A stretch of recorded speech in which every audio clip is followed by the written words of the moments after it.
咁另外咧，除咗一個呢個回本期之外咧，另外一樣常睇嘅嘢咧，我哋叫 net present value（NPV），大家有冇聽過呢樣嘢？咁呢個 net present value 係講緊一個咩 concept 咧？第一樣嘢就係第一個 bullet point 就係話佢將未來嘅現金流咧折算成為現有嘅價值。大家知道點解未來嘅錢要折算㗎啦？係咪？每一年個錢都會貶值㗎嘛？咁點樣折算嘅方法咧？其實就係、如果我用呢個好簡單嘅例子，嗱，我將2024年啦，我有100蚊，係咪？跟住咧2025年咧又有100蚊，跟住2026年又有100蚊收翻嚟嘅。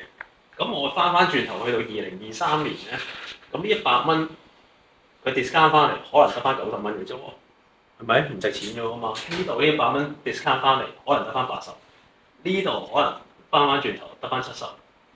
咁呢個就係話頭先講緊將未來嘅所有嘅 cash flow， 咁啊全部 discount 翻嚟開到係啊，咁分分鐘係唔止嘅。咁跟住咧要同啲咩去比較咧？佢就係話同你嘅投資去比較。咁我投資喺2023年嗰陣時做過投資嚟㗎嘛，係咪？如果我2023年嗰陣時嘅投資係250蚊，咁你覺得呢個投資值唔值得做？我用250蚊換翻嚟係咩咧？80、90、70蚊，total 夾埋係得240蚊啫喎。我個 return 係得240蚊啫喎。未來嘅錢，未來嘅 cash flow project 翻嚟，我將90加80加70，係咪？咁就即係話我唔值得投資呢樣嘢。我無啦啦俾250蚊，3年之後收翻240蚊，你都唔會做啦。咁其實成個 NPV 嘅 concept 咧就係講呢樣嘢，就係話你將個預期嘅現金流減咗你嘅 expect 嘅 cash flow 個 inflow 啦，就係呢個80、70同埋90蚊啦。減咗你而家要俾出去嘅錢就係250蚊嘅錢。咁如果係個正數咧，就代表你應該去投資嘅嘢嚟嘅。如果係NPV 越高咧，個正數越大嘅話咧，就更加值得去投資，係咪？但係有一個好得意嘅 concept 係咩咧？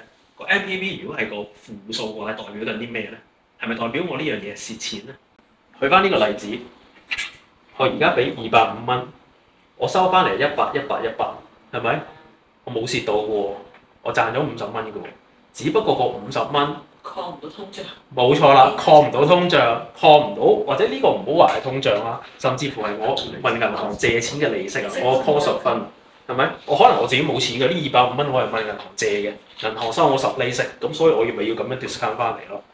未必係通脹嘅，可能成個經濟環境係冇通脹或者極低通脹，但係無啦啦銀行要借高息借俾我，咁我冚唔翻我利息嘅話，都已經係輸咗啦。咁所以負數嘅 NPV 唔係講緊你投資失誤，唔係講緊你賺唔到250蚊，而係講緊你抗唔到通脹，又或者你抗唔到你嘅利息支出。咁其實咧 NPV 呢樣嘢點樣去計咧？咁好簡單嘅，有一條嘅公式咧，你哋可以喺 Excel 度啦。咁啊可以打入去嘅，點樣打入去咧？其實就係話呢度咧就係 period 啦，咁就係講緊每一年就係以年嚟做單位嘅，唔會用月嚟做單位嘅。Year 0咧呢度咧就係講緊你一開波個投資一定係有負數啦，我投資800蚊，跟住每一年收翻唔同嘅 cash flow 翻嚟。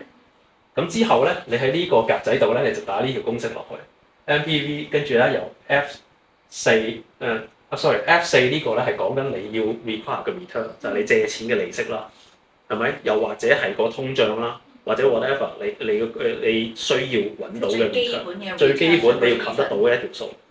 好啦，跟住你再溝埋入埋頭先呢一堆嘅數字啦，咁啊再加翻第一年呢一個 investment， 咁就可以 return 到265蚊啦。